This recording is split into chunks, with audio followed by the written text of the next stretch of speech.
The funny thing about Texas and maybe the rest of the South in general, but we are more likely to skip riding when it's cold out than when it's hot out.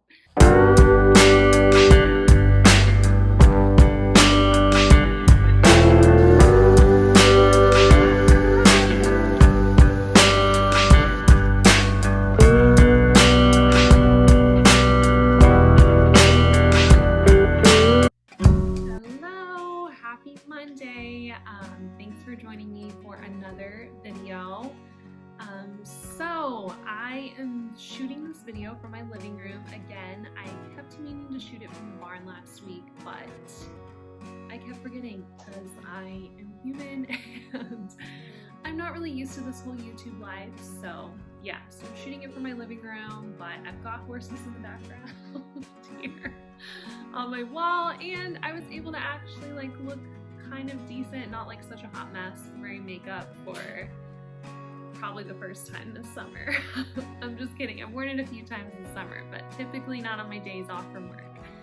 So anyway, it's Monday today when I'm filming this. I might post this tonight, maybe tomorrow, we'll see.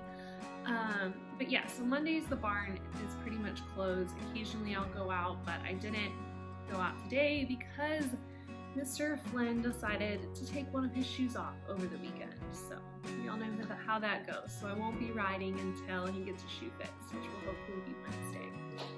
So anyway, I wanted to share some tips about riding in the heat. I know at the beginning of the summer there were like crazy heat waves going on, you know, all over the country. Surprisingly, down here in Texas, we have had a pretty mild summer for us. It's just now starting to get hot, like getting into the high 90s every day. It was like over 100 yesterday afternoon or Saturday afternoon. I don't know, whatever day that was. But yeah, so anyway, so I live in Texas. I've lived in Texas my whole life. I've always ridden in Texas, and both my horses are from Texas. So I have always ridden all through the summer. I've ridden in hot weather. I've competed in hot weather. You know, hot weather is just a way of life in Texas. We all get really used to it, but there are, you know, specific things most of us do in the summer to be able to ride and work our horses safely in the heat, you know, without us getting overheated or without our horses getting overheated. So today I was going to give you 5 tips for riding in the heat. And I've got notes, so I might look down at notes and my notes to kind of keep me on track.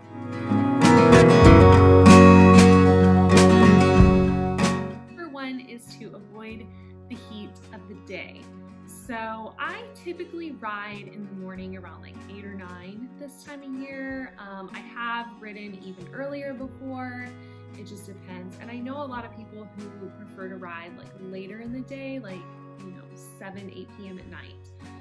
Because you're avoiding the heat of the day.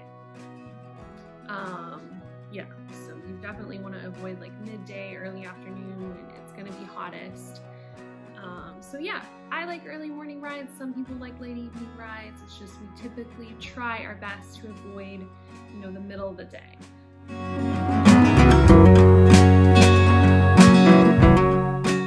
Number 2 is to hydrate, and I am talking about hydration for you and your horse.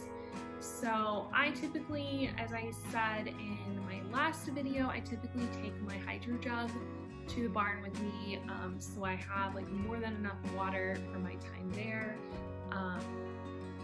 And I drink electrolytes, I drink Gatorade, different types of electrolytes. And then it's also important, of course, to, you know, this is like common sense, to make sure our horses have a clean, fresh source of water and salt and electrolytes as needed. I feel like electrolyte needs kind of vary from horse to horse, so I'm not going to give any specific advice about that. Mine have a salt block right now, and you know, of course, they have a big water trough that stays full all day long.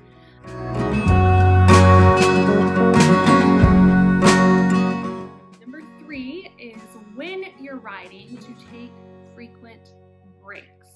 So during this time of year, I take a lot of walk breaks. I'll take standing breaks when I've had in the past when I've ridden in group lessons. We would have like breaks where we would just be standing under a tree, letting our horses kind of cool down, letting ourselves cool down, and just chatting before like going on to the next thing. So, an example of this could be sometimes like I'll do my trot work and I'll walk for a few minutes, make sure, I'm good, make sure my horse is good, he's not breathing too hard or anything, make sure he's sweating, and then we'll do our canter work. And then after our canter work, we might take a break before we jump. Or we'll work on one thing for a little bit, then we'll take a walk break, kind of catch our breath, kind of cool down, and then go back to work. So I always found like in the summer, rides, especially lessons, usually take longer because we have to take frequent breaks, whereas in the winter you can kind of just keep going until you're done. But yeah, we take a lot of breaks throughout our rides to kind of cool down, check in, make sure our horse isn't getting overheated, make sure we're not getting overheated. And yeah, it's very helpful.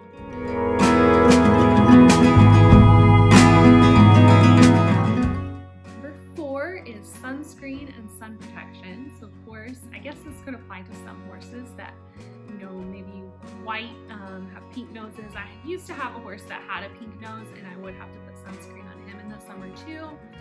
And then as I said in my last video, I always have to wear a ton of sunscreen.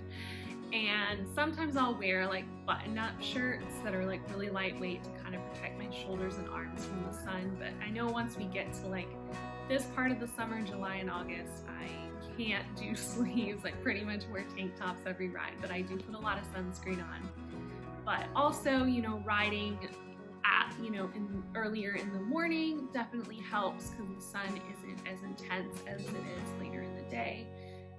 I also wear a lot of hats in the summer, pretty much year round. I mean, that definitely helps with the hair too, not getting too crazy. So yeah, sun protection, sunscreen, hats, sleeves, whatever you have to do. And also, it's really helpful to ride in the shade if you can. I have, ridden at barns that had a lot of shade trees in the arenas. My current barn doesn't have too much shade out where we ride.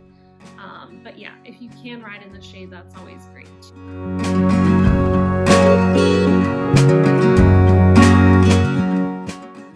number 5, last but not least, is long cool down. So after a ride in the summer, we will typically walk for a good while. I mean, maybe like 10 plus minutes. We'll just walk around, cool down.